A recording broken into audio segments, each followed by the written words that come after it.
अगर बजट 1 करोड़ रुपए का पास होता है तो 50 लाख वो बजट जहाँ से चलता है वही खत्म हो जाता है। कहीं न कहीं आप जरूर ऐसा होगा कि पेपर में जरूर चेक हुआ होगा, जरूर। ये तो सवाल है ना कि ना हुआ। मेंटेनेंस का चीजें पेपर में दिखा दी होंगी, हमने आज चेक किया है, ये सही तरीके से चल रहा है। उन मासूम बच्चों के परिवार के साथ कितना बड़ा घोर अन्याय हुआ है, ये बर्दाश्त करने के काबिल नहीं है। मुस्लिम होते हुए भी शीशे की खिड़की तोड़ करके पता नहीं कितने बच्चों को बचाने का काम किया।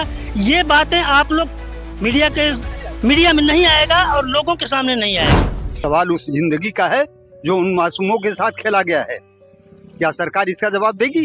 जवाब कुछ नहीं है इसके पास। नमस्कार मित्रों, झांसी के महारानी लक्ष्मीबाई मेडिकल कॉलेज में जो घटना हुई जिसमें 10 मासूम बच्चों की जान गई, और सबसे बड़ी इसमें लापरवाही भी देखने को मिली कि जैसे कि जो हॉस्पिटल था, स्पार्किंग हुई, स्पार्किंग होने के बाद आग लगी। आग लगने के बाद जब वहाँ के जो वार्ड बॉय थे, वार्ड बॉय जब गए आग बुझाने के लिए, जो अग्नि यंत्र होता है उसमें वो अग्नि यंत्र क्या तो वो एक्सपायर था। फिर जब अलार्म बजाने की कोशिश की गई तो वो अलार्म तक नहीं बजा। तो सबसे बड़ी समस्या ये कि आखिर उस हॉस्पिटल में किस तरह की व्यवस्थाएं थी, इसकी हम थोड़ा सा चर्चा करेंगे और लोगों के ओपिनियन लेंगे कि उस हॉस्पिटल के बारे में या फिर जितने भी हॉस्पिटल्स हैं उनके बारे में लोगों को क्या सोच। जो दुर्घटना हुई वो मासूम बच्चे जो कि अभी कदम ही रखने वाले थे, इस दुनिया को देखने ही वाले थे, तब तक कि वो चल बसे। वो माँ, उस माँ पे क्या बीती जिस बच्चे को उन्होंने चेहरा तक नहीं देखा। इसके बारे में लोगों का क्या ख्याल है, लोग क्या सोचते हैं, थोड़ा सा आप इधर आ जाइए क्योंकि रोड पे अच्छा नहीं लगता कि गाड़ियां भी आ रही हैं। परिचय थोड़ा सा दे दीजिए अपना। मेरा नाम बलवंत सिंह सिकरवार है। मैं एक सामाजिक कार्यकर्ता के रूप में काम करता हूँ। घटना हुआ आपने देखा था झांसी की मेडिकल कॉलेज में। जी हाँ, एक दुखद घटना थी जिसमें 10 मासूम बच्चों की जान चली गई। इसको किस नजरिए से आप देखते हैं? देखिए, सबसे पहले तो मैं उन बच्चों को श्रद्धांजलि देना चाहता हूँ और उन परिवारों को भगवान से यह प्रार्थना करना चाहता हूँ कि ऐसी हृदय विदारक घटना जो हुई है उसको सहने की क्षमता प्रदान भगवान करे। रही सवाल इन बच्चों की मौत का, तो सीधा ये आपको दिखाई दे रहा है, आपको भी दिख रहा है और दुनिया देख रही है कि ये प्रशासनिक अक्षमता और घोर लापरवाही का ये नतीजा है। आज जो सामने घटनाएं आ रही हैं उससे ये पता चलता है कि गैस लीक के वजह से कोई माचिस जला दिया। स्पष्ट तो ये बातें नहीं सामने आ रही हैं, लेकिन ये लापरवाही की घटनाएं आ रही हैं कि एक उस गैस में पाइप को जो है ठीक करने में कटिंग करके और जोड़ करके लीकेज को दुरुस्त करके और उस लीकेज को बंद करने के वजह से ये घटना हुई है। माचिस जला और गैस पकड़ लिया। तो इसका मुख्य कारण क्या है? सरकार की घोर लापरवाही है, उस विभाग की घोर लापरवाही है। उनके बच्चे तो मरे नहीं। अब उन परिवारों से जाकर के आप पूछिए जिनके बच्चे शहीद लापरवाही है। इतने बड़े बड़े निरोए पड़ जाते हैं कि हम सारी व्यवस्था दुरुस्त कर रहे हैं, हम सारी व्यवस्थाओं को न्यू कर रहे हैं, हर एक व्यवस्था। ऐसा है कि देखिए, कहने की बातें हैं, हम आप भी जानते हैं और सारी दुनिया इस चीज को जानती है और देख रही है कि अगर बजट 1 करोड़ रुपए का पास होता है तो 50 लाख वो बजट जहां से चलता है वही खत्म हो जाता है। 50 लाख का बजट अगर जिस विभाग के लिए आता है, वहां के बॉस और वहां के कर्मचारी मैंने एकदम उसको चट कर जाते हैं, थोड़ा सा कुछ बचा करके वो खाना पूर्ति कर देते हैं कि हमने ये काम किया है। तो इस तरह की व्यवस्थाएं चल रही हैं और कहने के तो लोग बहुत सारी बातें कहते हैं कि हमने ये कर दिया, अभी आएंगे, वो कर दिया, अभी आएंगे आपके पास। तो और कुछ लोगों से थोड़ी बात जानी आएंगे, अभी रुके रहेगा। आपने थोड़ा सा परिचय दीजिए, थोड़ा सा वक्त सुविधा रह क्योंकि पारसनाथ सिंह वकील है, मैं यहीं सिवराई में वकील हूँ। अच्छा, आपने घटना देखी थी जो घटे हैं, लेकिन पेपर में हम पढ़े हैं। हाँ। जैसा कि एक घटना घटी है, ये बहुत ही संवेदनीय मतलब दर्दनाक घटना घटी। एक प्रश्न वकील साहब रखना चाहूंगा क्योंकि आप तो वकील हैं, सारी चीजों को बारीकी से आप लोग देखते हैं, एक एक पॉइंट को। तो शायद आपने जो चीज पढ़ी होगी उसको एक एक पॉइंट को देखते हुए और समझा भी होगा। उसमें ये बात है कि जब आग तो लगी, मासूम बच्चे थे वो जल गए, लेकिन जब वो वहां के वार्ड बॉय थे वो आग को बुझाने के गए जिसमें अग्नि यंत्र होता है, वो एक्सपायर था, अलार्म सिस्टम खराब था। उसके विषय में आप क्या कहें? उसी बताइए, जिसकी लाइफ मतलब 5 वर्ष पहले खत्म हो गई हो, आखिर वो दुरुस्त क्यों नहीं हुआ? ये किसका दोष है? तो प्रशासनिक दोष है, ये प्रशासनिक दोष है। और इस दोष को दूर न करके उन मासूम बच्चों के परिवार के साथ कितना बड़ा घोर अन्याय हुआ है, ये बर्दाश्त करने के काबिल नहीं है। और ये निकम्मी सरकार आप कह रहे हैं, इतने बड़े बड़े दावे ठोके जाते हैं कि बच्ची हुई। दावा ठोकने के लिए बहुत कुछ है, लेकिन जमीन पर कुछ नहीं है। जमीन पर कुछ नहीं है, कागज में है, बस कागज में है। अगर कागज में नहीं होता तो 10 बच्चों की जान कैसे जाती? कहते लोग हैं कि हम ये व्यवस्था दे रहे हैं, वो व्यवस्था दे रहे हैं, क्या कहाँ व्यवस्था है, क्या व्यवस्था है? तो ऐसी स्थिति में हम यही कहेंगे कि वहाँ के कर्मचारियों की, सरकार के जो मुलाजिम हैं उनकी कमी रही है, जो कि उसको चलने दिए 5 वर्ष तक निकम्मे उसको, और जिसकी मतलब इसको समय से चेक नहीं किया गया। हाँ। जिस चीज को रोज रेगुलर चेक करना चाहिए। और सबसे बड़ी बात की जो अलार्म सिस्टम होता है इसको बजना चाहिए समय से, शायद वो बजा होता तो वो बच्चे जिंदा। ये नहीं होता, ये घटना घटती ही नहीं। अगर वो अलार्म बजती तो ये घटना घटती ही नहीं, सब लोग सावधान हो जाते, बच जाते। तो इस तरह की व्यवस्था है, कहने के लिए कुछ और हो रहा है, कहने के लिए कुछ और हो रहा है। मुआवजा तो दिए हैं सरकार, इस मुआवजे का कोई औचित्य नहीं। क्या बेटा हमको दे देंगे कोई, हमारा परिवार लौटा देंगे? ये सवाल नहीं है, सवाल उस जिंदगी का है जो उन मासूमों के साथ खेला गया है। क्या सरकार इसका जवाब देगी?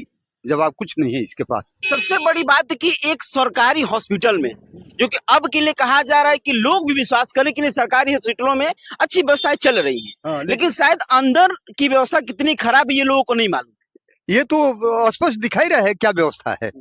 व्यवस्था तो यह है कि 10 लोग मर गए, उसके आगे पीछे कोई है नहीं, वो परिवार उजड़ गया।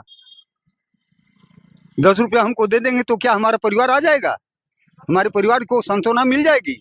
सबसे बड़ी चीज है कि उन बच्चों के प्रति, उस परिवार के प्रति हमारी सच्ची श्रद्धांजलि होगी कि उनके लिए आवाज उठाया जाए और जन जन तक आवाज जाए। जो इसमें शामिल जितने भी अधिकारी उच्च स्तर के हैं उन पे दंडित हो, कार्रवाई की जाए। हाँ, है ना, बिल्कुल। उन अधिकारियों के खिलाफ जो भी इसमें शामिल हैं उनके ऊपर कार्रवाई हो, चाहे मंत्री हो चाहे जो भी हो। अच्छा, एक पॉइंट हमें बताइए आप कि जैसे कि इसमें कहा गया था कि जो फायर ब्रिगेड की जब गाड़ियां आई तो शीशा तोड़ करके पानी की बौछार की गई, मतलब ये कि जो मानक के तहत जो बना था हॉस्पिटल बनना चाहिए तो शायद नहीं था ना। कुछ भी देखिए, मानक कागज पे होता है, जमीन पे आप देखेंगे तो कागज अगर सामने रहेगा तो मानक का 10% भी वहां पे पालन नहीं होता है। सच्चाई ये है। आप लोग भी इस चीज को इग्नोर कर रहे हैं और पूरा मेन स्ट्रीम मीडिया आज हिंदू और मुसलमान के नाम पे पूरे देश को बांटने पे लगी हुई है। इस बात की कोई चर्चा नहीं करेगा कि एक मुस्लिम बच्चा जिसकी 2 बच्चियां वहां पे उस हॉस्पिटल में मरीज के तौर पे दाखिल थी और उस बेचारे की दोनों बच्चियां मर गई, इसके बाद भी संवेदना देखिए उस बच्चे का, मुस्लिम होते हुए भी शीशे की खिड़की तोड़ करके पता नहीं कितने बच्चों को बचाने का काम किया।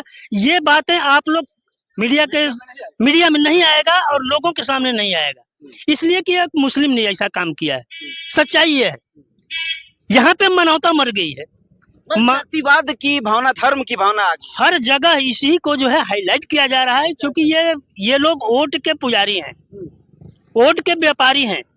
आपने देखा है अभी महाराष्ट्र में क्या हुआ है, 5-5 करोड़ रुपए लेकर के बैठ करके वोट की खेल खेला जा रहा है।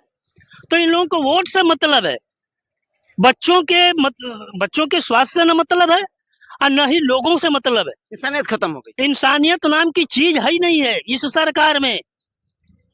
चाहे मोदी जी हो, योगी जी हो, अमित शाह जी हो, ये जितने भी लोग हैं असंवेदनशील व्यक्ति हैं।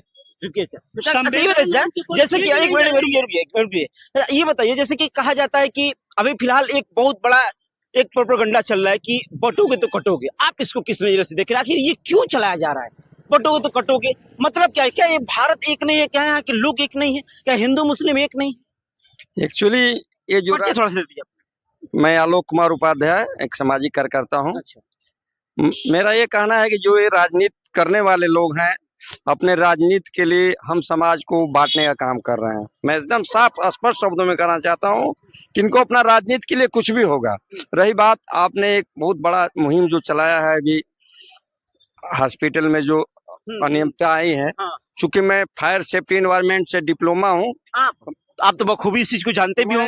मैं आपको बताना चाहता हूँ कि जो सामने आ रहा है कि नहीं 5 साल पहले, जबकि हर एजेंसियां, हर विभाग में, अस्पताल हो चाहे कोई कंपनी हो या छोटा एक साइट भी चलता है, वहां भी हर एक साल के अंदर में उसको अपना ये जो सेफ्टी एनवायरनमेंट है, जो उसका चयन है, उसको मतलब ये लोग अपना ये चेक कराते हैं कि नहीं इसमें क्या कमी है, क्या नहीं कमी है, कहाँ से फायर एक्सटिंग्विशर उसका जो डेट सही है कि नहीं, सब ऑलरेडी इसका एक कहीं ना कहीं पेपर, जैसा कि अभी हमारे बलवंत बाबू ने बताया कि पेपर में सब कुछ हो रहा है।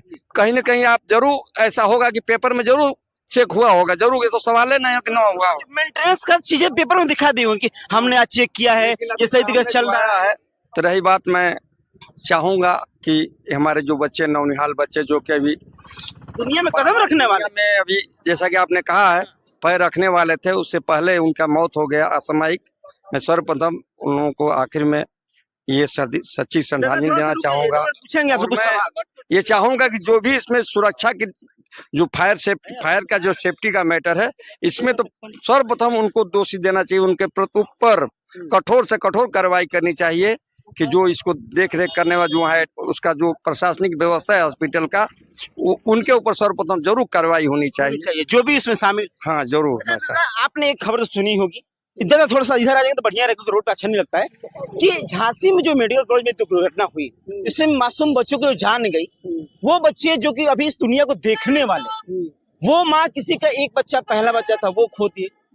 तो इसके विषय में आप क्या सोचते हैं, आखिर किसकी लापरवाही को ऐसी चीजें? वो कहाँ अस्पताल में मरे, अस्पताल के लापरवाही से मरे हैं, और किसके लापरवाही से मरे हैं? अस्पताल उसकी जिम्मेवारी है। जब फायर सिस्टम को लाया गया, जबकि जो अग्नि यंत्र होता है वो 4 सालों से एक्सपायर था, तो कहीं ना कहीं उसको चेक नहीं किया जा रहा होगा। और जो भी हो, उन लोग का कमी है।